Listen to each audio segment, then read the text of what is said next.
I've been wanting to make this video for some time now, but and I am 10 days late with it. Should have been done back on the 19th, but today's the 29th, so we're going to do it today. Here's about what happened on November 19th in 1863. It began with the Ken Burns Civil War documentary film, if you will. If you haven't seen it, you should go watch the whole thing.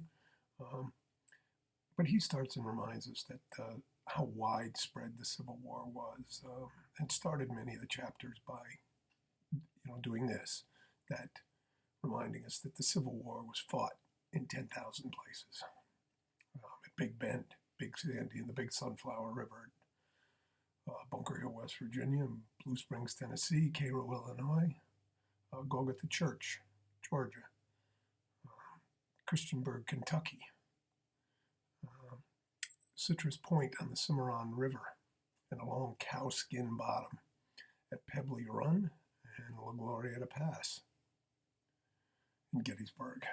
So the day before the 19th of November 1863, the President, Abraham Lincoln, traveled from Washington to this crossroads town to help dedicate the Union Cemetery there, the new Union Cemetery.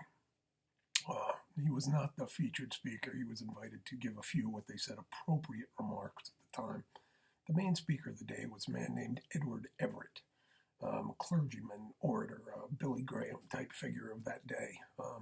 He gave the main speech. He spoke for about 2 hours without notes, I might add. Then Lincoln walked from where he was with the dignitary sitting and up to where he was going to give the speech. And if you go today, it's in the cemetery where the Soldiers Monument is, this big Soldiers Monument surrounded by Union graves, some with names, most with just the division or the army or who they fought with, because they didn't know who their names were if they buried them or moved them there. And they're in a large circle around the Soldiers Monument. A few things you might note about the speech: there are 5 versions of the the Gettysburg Address. Not very, very different from each other, mostly the same, but there are 5 versions. The rumor was that he wrote it on the back of an envelope. On the way over, that was false. He wrote most of the speech in the White House. And then he, tidied it up the night before. There is no mention in the speech of where it is. There's no mention of any person that fought, no generals. There was only one, which would say proper noun, the word God, in the speech. So Lincoln walked up to the podium. There's one photograph of him actually going back to the podium. The photographer figured, hey, Everett just spoke for 2 hours. Lincoln's going to speak for a while. I got time to, get my camera set up. Well, that was wrong.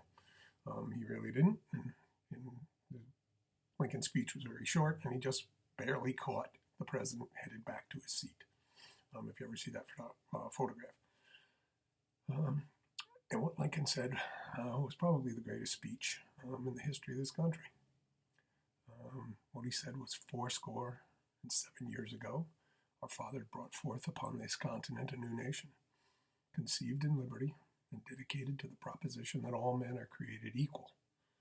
Now we are engaged in a great civil war, testing whether that nation or any nation, so conceived and so dedicated, can long endure. We are met here on a great battlefield of that war. We have come to dedicate a portion of that field as a final resting place to those who here gave their lives that the nation might live.